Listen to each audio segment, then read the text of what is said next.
Thank you. Hopefully everybody can hear me. I'm losing my voice a little bit. Good evening, ladies and gentlemen. Thank you to the League of Women Voters for this opportunity. As we gather here, I think it's important to note that in my view, there's no one on your present school board who is there for any reason other than to provide the best possible education for the kids. I think that point gets lost up there in the shuffle. Doesn't mean we always agree on everything. I can tell you over the years that we've had some very spirited debates over any number of topics.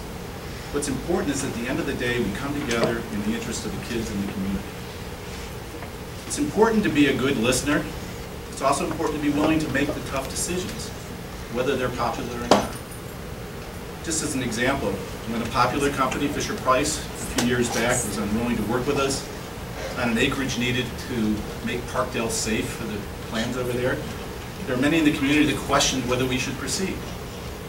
Fortunately, your board had the fortitude to do what was right, and we today have a beautiful and safe school over there to look at. Simply put, a vote today to live within our means and not exceed the state tax cap is not a vote against students, programs, or the teachers. It's a recognition that there has to be some limit on our ability to go back to the community for tax increases.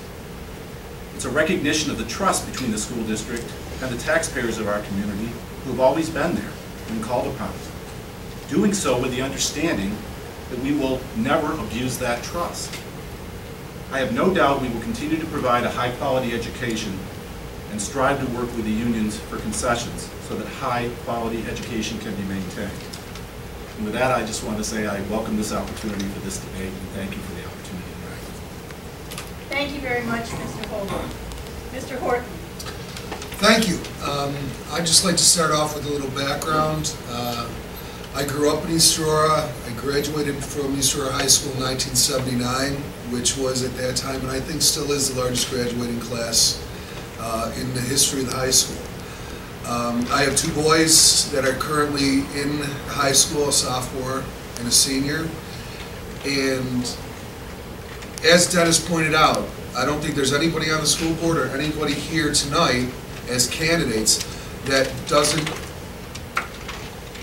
come into this position or campaign for this position without the students first. They're our best resource. They're what makes up our community.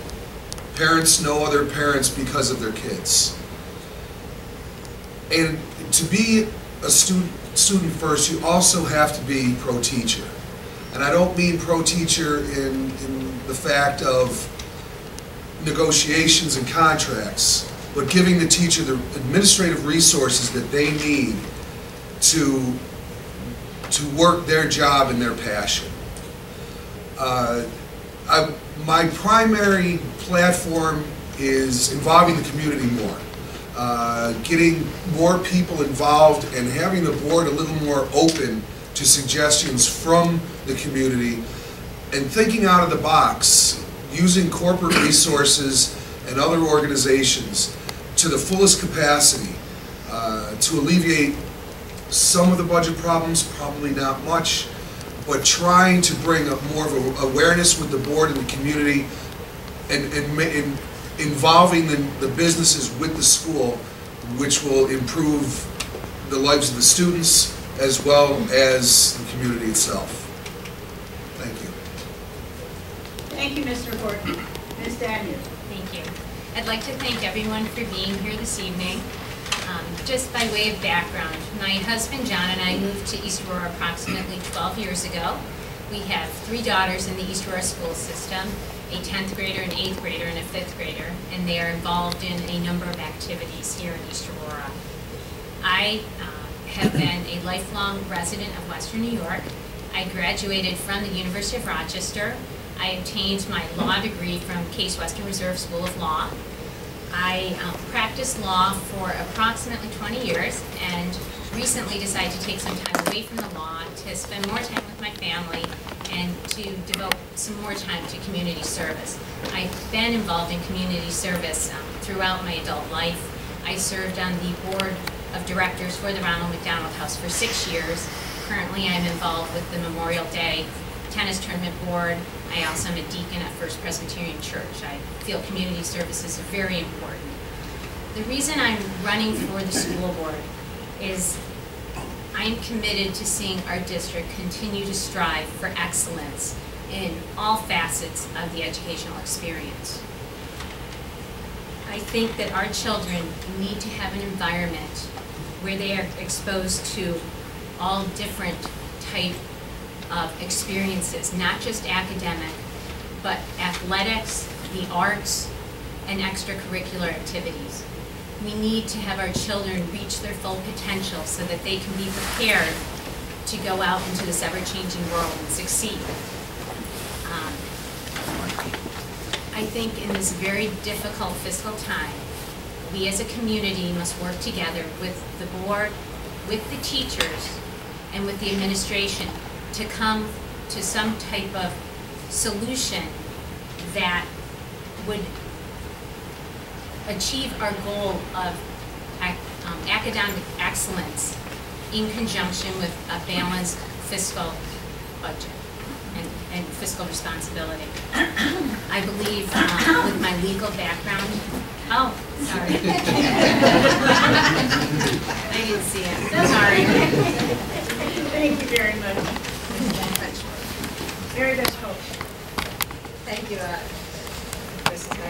want to thank the League of Women Voters for hosting this event. I think it's important for the community to be able to get out and meet the candidates and hear us answer questions about what's important from our perspective to the district. And so to that end, I thank you all for coming and making this a worthwhile evening for us all.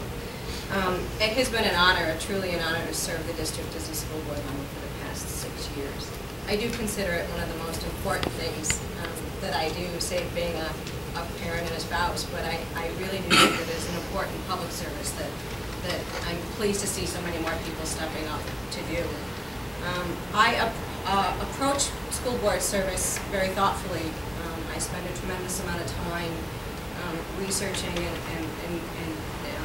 being prepared for board meetings and knowing what issues we are facing. I don't take it lightly and I don't take it offhand. I speak to fellow parents to make sure that their children are succeeding in our schools. I speak to community members to address their concerns as well and try to make sure that we as a board are addressing those concerns. I grew up in East Aurora, born and raised here. This is my neighborhood, this is my community. My husband and I moved back about 7 years ago. We have 2 kids in the district, but I was the beneficiary of a great East Aurora education myself. And it allowed me to succeed. I left East Aurora, went down to Penn State and got a bachelor's degree, went on to law school. I've been practicing law for the last 20 years, and for the last 15 years I've been a public defender with the Federal Defender's Office. I remain dedicated to seeing our schools succeed, and I am committed, and I think that every one of us up here is committed to making sure that our schools thrive and that continue to be a source of pride for our community.